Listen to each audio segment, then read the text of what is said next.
Dental care for children. Together we can spare tomorrow's adults unnecessary suffering and maybe make their world a little better place.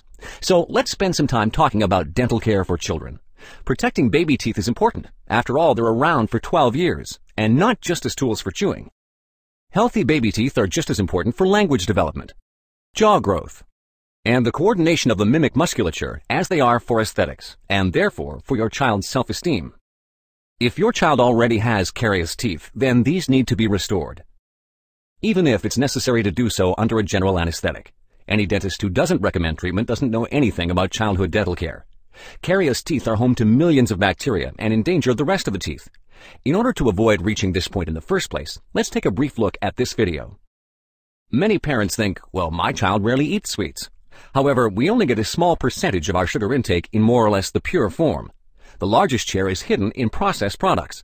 It's not always easy to recognize sugar products in food items because the industry prefers to use scientific names for them. Some of the names to watch for include sucrose or beet sugar, which is household sugar, glucose, also known as dextrose, fructose or fruit sugar, lactose, which is milk sugar, and maltose or malt sugar. All types of sugar and honey have the same negative effects. They all help create caries, especially when sugar or foods containing sugar are frequently eaten between meals. Sugar generates plaque, which is a breeding ground for bacteria, and bacteria cause caries. Caries is very much a preventable dental disease. You can find out more in the video entitled Caries and Plaque. As a guideline, only allow your child 2 snacks per day. You might try the motto, "We only eat at the table without toys," which also helps promote a balanced dining culture. After a meal, our saliva is actually able to repair the dental enamel that has been corroded by the food acids. But this process takes some time.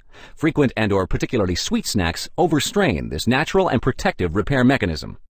Therefore, try to minimize nibbling on baked treats, bananas, candies, or sweets between meals. Instead, offer your kids sugarless products like whole grain bread or other fruits. Also, keep in mind that you yourself are setting an example for your child. Products advertised as being sugar-free are often not any better. Although they don't contain household sugar, they may contain other types of sugar. Therefore, it's smart to always check the list of ingredients. Although sugar substitutes such as sorbitol, maltitol, xylitol, or isomalt do not cause caries, they should only be used as a limited alternative for sugar, because often they have a laxative effect. Children in particular may be especially sensitive to even small amounts of these sugar substitutes. Thus, successive consumption of 2 or 3 tooth-friendly sweets in a row can trigger diarrhea. Start practicing regular oral hygiene with the toothbrush as soon as the first baby tooth is erupting. However, don't use pressure or toothpaste. The mechanical cleaning activity is the most important part. And of course, after cleaning, don't offer the child any sugar-containing products, including milk. It's also a good idea to bring your child along with you to the dentist so that he or she can get familiar with the dental environment before actually getting treated themselves. Use only a pea-sized amount, at most, of children's toothpaste as soon as your child can spit it out. Don't use any toothpaste with foaming surfactants, sweeteners, or other sugar substitutes. Also, watch out for dyes or preservatives and synthetic aromas such as strawberry flavor. This will only encourage children to swallow the toothpaste. Fluoride tablets for children are not necessary and should not be used. However, fluoride-containing toothpaste is a good idea.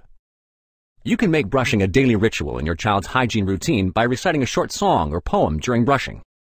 Also, make it a habit to perform a follow-up brushing on your child twice a day until they're 10.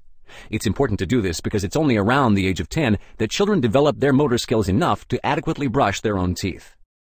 You are your child's best teacher, so allow them to observe your own body care. One of these days, your child will thank you.